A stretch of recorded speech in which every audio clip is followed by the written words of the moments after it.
Welcome to the Research Culture Uncovered podcast, where in every episode we explore what is research culture and what should it be.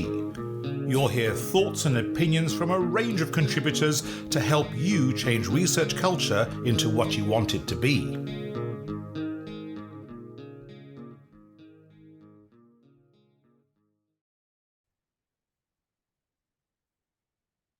Hello, I'm Ruth Winden, the Careers with Research consultant at the University of Leeds. In this solo episode, I want to go a little bit deeper into something that we have expanded in our provision at Leeds over the years, our group-based career development programs for our researcher community.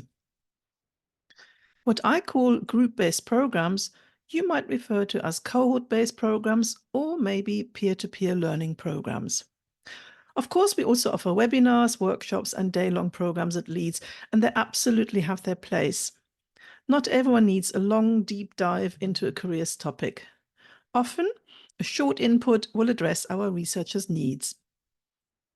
But there are areas where I see that working together in a group to tackle career-related challenges over a longer period is ideal, especially for the kind of challenges where colleagues can get stuck, when they want to explore a possible change of direction, develop their academic career, build visibility in their organization and in their field, or manage their career well.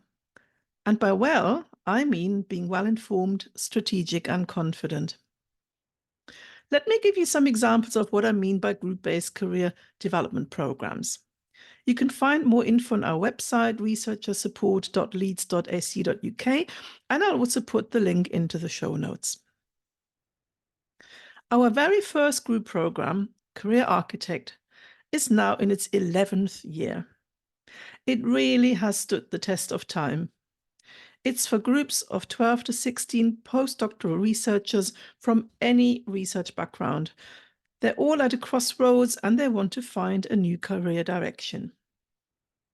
Participants are keen to explore options and opportunities so they can decide which direction to take and move into new roles and often sectors. It's not just our oldest, but also our longest program, 12 bi-weekly sessions, so it lasts for 6 to 7 months, and it is intensive for a reason. Career transitions do take time, and this program gives our researchers a clear structure and a safe space in which to work through the challenges of career transitions. Then I create a career accelerator for those postdoctoral researchers who know what kind of role they want, but who welcome support in realizing their aspirations. And it won't come as a surprise that often it's a lectureship thereafter. The program is of similar size as Career Architect, but it's quick in comparison, only 4 months. But again, finding your next position, and especially a role as sought after as a lectureship, takes dedication and focus, and is a lot more fun to do when you're surrounded by like-minded peers. Our largest cohort and our most diverse program is Career Catalyst, which Tony Bromley, Rachel Clark, and I created in 2022 to help colleagues master LinkedIn as a digital career management tool.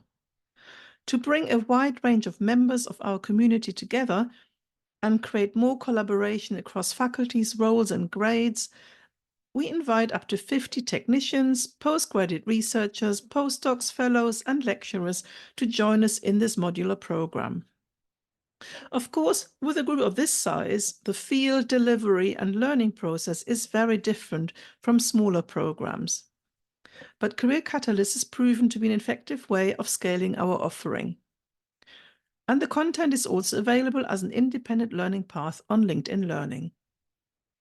Most recently, Jed Hall and I piloted a group program for what Sarah McCluskey calls research adjacents, for colleagues in professional services who are not researchers themselves, but nevertheless an essential part of our research activities at Leeds. The program is aptly called Research Adjacents Career Conversations, and we co-develop the content in direct partnership with our group members, session by session, to ensure that the content meets their needs. Career Navigator is another pilot I've recently designed, and this time for the Coach Academy in LICAM in the Faculty of Health and Medicine for Lynn McCone. What is different in this program is that it is for an institute where participants know each other either well or just vaguely, but they do know each other. In these circumstances, it is essential to discuss and agree professional boundaries early with the group about confidentiality, conflict of interest, and anything else they want to bring in so they can feel safe, they can develop trust, and they can have open and honest conversations. I applaud participants for how positively they responded and co-created such an engaged, supportive, and joyful community of learners. And there's more to come. Taryn Bell has just created our very first Fellowship Accelerator program, another group-based modular program for those who want to get ready for a fellowship application. And then Heleth Yaros Griffiths is offering a new group program to help postdoctoral researchers achieve the UK CGE Recognized Associate Supervisor Award. So yes, we are certainly exploring, applying, and adapting the concept of a group-based career development at Leeds. I'm blessed to work in a team and in an organization where we can learn and develop our expertise in this area and benefit so many in our community. So what makes group-based careers programs so impactful? Firstly, there are many positive outcomes beyond the core benefit of enhancing one's career. A well-facilitated group can provide strong support for its members. It can make the challenge ahead more enjoyable, and it can also help people feel less isolated and more connected. When I asked participants recently at the end of our first group session how they felt about joining the program, one group member exclaimed, "I feel less lonely now." This sense of belonging at a time of uncertainty is priceless, especially when colleagues are unsure of their career options and direction. Feeling safe in a group, going through the same challenges, can be a real game changer. Secondly, it's about momentum and optimism. In well-bonded groups, group members support, inspire, and energize each other. Seeing each other's progress can make a real difference in their motivation and optimism. When that first colleague has a breakthrough, it shows to others that change is possible. In my experience, over the last 20 years of facilitating these type of programs, there's always someone who leads the way, and that is inspiring for the rest. Thirdly, the way group-based programs foster career management skills. When participants get the chance to go more in depth in their career exploration in a supportive group environment where they can learn with and from each other, the learning sticks. They go through activities, conversations, and coaching scenarios alongside each other. And the questions, comments, and insights from their peers all add to their learning. The group process also avoids the over-reliance on the sole input from a careers expert, which is often us as researcher developers. In one-to-one career coaching or consulting, colleagues often regard researcher developers as the expert. And yes, as a career professional, of course, you and I, we have that expertise to share. But for me, it's important to help colleagues recognize the career management skills they have already and then build on them. It's not just about me and my expertise. And I always say to them, if you were not already good at managing your career, you would not have made it here and not made it as far as you have. A group setting allows members to recognize their own career management knowledge when they work through challenges together and when they give each other constructive feedback, when they provide emotional support, and when they cheer each other on. When group members get to know each other, they often point out each other's achievements, their strengths, and their expertise. As human beings, we're often not able to see our own achievements so easily. We're just too close to them. So receiving that validation from one's peers, in addition to the researcher developer, is priceless. Fourthly, it's the breadth of different perspectives, experiences, networks, and potential leads that make a group program so powerful. If you work with a group of 10 or 12, you get a myriad of ideas, viewpoints, and of course, probing questions. That's where a lot of the good work happens. And when a group has worked together for a while, when they've built that trust in each other, it's that willingness to collaborate and support each other that can make a real difference. It's much harder to create such a strong spirit of sharing in a one-off workshop or webinar. Fifthly, there is a benefit that surprised me. The program gave me the confidence I needed, is what many participants say to me. To be honest, I did not expect confidence to be the most significant outcome when I started out in this work. I thought their biggest gain would be their greater self-awareness, or their newly developed career strategies, or their fabulous new CVs, cover letters, application forms, or LinkedIn profiles, or even their new job. But no, so often their increased confidence was the biggest win for them. And with greater confidence, they say they can make the impact they wish to make.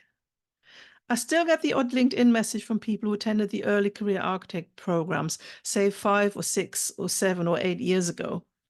And they still refer to what the program gave me at a critical time in their lives.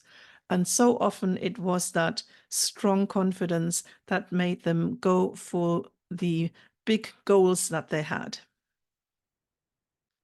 And there is one more reason why group programs matter in my view.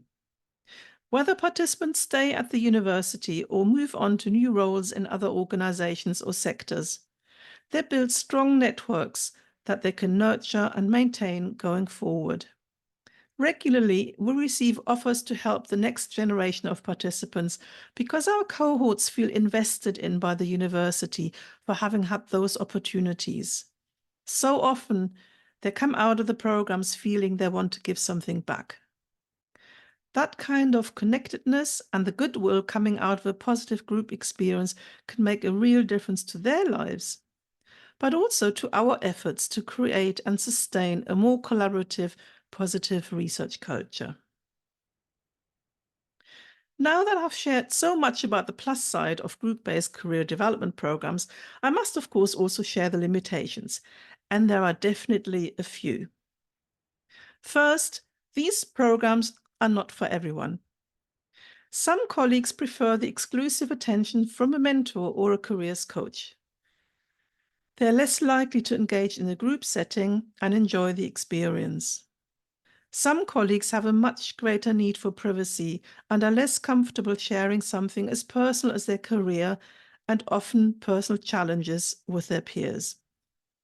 And then there are people who prefer to dip in and out of programs, which is not good for themselves and definitely detrimental to the group. When colleagues sign up to group-based programs, we're very clear about what we expect in terms of their commitment and contribution levels. We want individuals to succeed, but we must also ensure that the group gets the engagement and continuity from its members that it needs. Only when group members are invested in the process and show up ready to engage can they build trust and foster relationships and succeed together. Second, of course, group-based programs need resourcing, and there are rarely a way to save time and effort in comparison to individual support like one-to-one coaching. People often get excited and see group programs as a way to save resources and time and personnel, but it is never that straightforward. Yes, there are efficiencies as you don't have to explain the same processes repeatedly, the same strategies repeatedly, but there are also additional challenges and demands on your time. You need designated planning time, you need to think about managing group dynamics, and depending on the group size and complexity of the delivery, you need to double up facilitation roles. And thirdly, and I want to be upfront about it, group-based work requires enhanced learning design, coaching, and facilitation skills. The process requires solid understanding of career coaching and group facilitation, group dynamics, and group communications. The ability to help a group build trust, cohesion, and accountability and eventually achieve results is absolutely key. So sometimes you also need the ability to deal with disagreements and conflict. Success lies in the ability to carefully balance the group's and individual needs and learning preferences whilst facilitating group relationships and individuals' progress. And I know that sounds a lot, and it is a lot, but I tell you, it gets much easier with practice. I want to emphasize that facilitating group-based career development programs is a learnable skill, and it's hugely satisfying. Otherwise, I would not have done this for 20 years, and I want to continue for as long as I can. If I have not put you off yet, here are some ideas to get started. First of all, participate in a group-based careers program yourself. Enjoy it and review your experience. What worked and why? What did not work and why not? What can you learn from your experience? But obviously use the inspiration, but never copy someone else's program. Then, as a second step, consider group coach training and/or facilitation training. There is so much out there that you can take part in. That's a really good second step. Then I'd read up on group-based learning and group coaching as a craft. Again, there are many resources out there. And as a fourth step, I would then shadow a colleague and take on manageable, smaller parts of the program so that you get real experience of being part of delivery. Then I'd partner up with a colleague and co-facilitate a program as a fifth step. And then finally, the sixth step, you're ready to design and facilitate a program yourself. Learning as part of a well-supported, trusted and engaged community over a longer period is where I believe the real power of these programs lies. If you're interested in learning how to create group-based programs and what to look out for, I have uploaded an extensive handout in the show notes for you. I presented my approach at the Career Thought Leaders Conference in Lisbon in April this year. And within less than 2 months, 2 attendees launched their own group-based programs. That's really impressive. And it also shows it's all doable. Let me know your thoughts. Do you agree with me? Do you disagree? And feel free to comment on the accompanying LinkedIn post. And finally, here's my motto: if you don't ask, you don't get. If you enjoy our podcast, then we'd love for you to leave us a review on your favorite platform. Thanks for listening to the Research Culture Uncovered podcast. Please subscribe so you never miss out on our brand new episodes. And if you're enjoying the discussions, give us some love by dropping a 5-star rating and written review, as it helps other research culturists find us. And please share with a friend and show them how to subscribe. Thanks for listening, and here's to you and your research culture.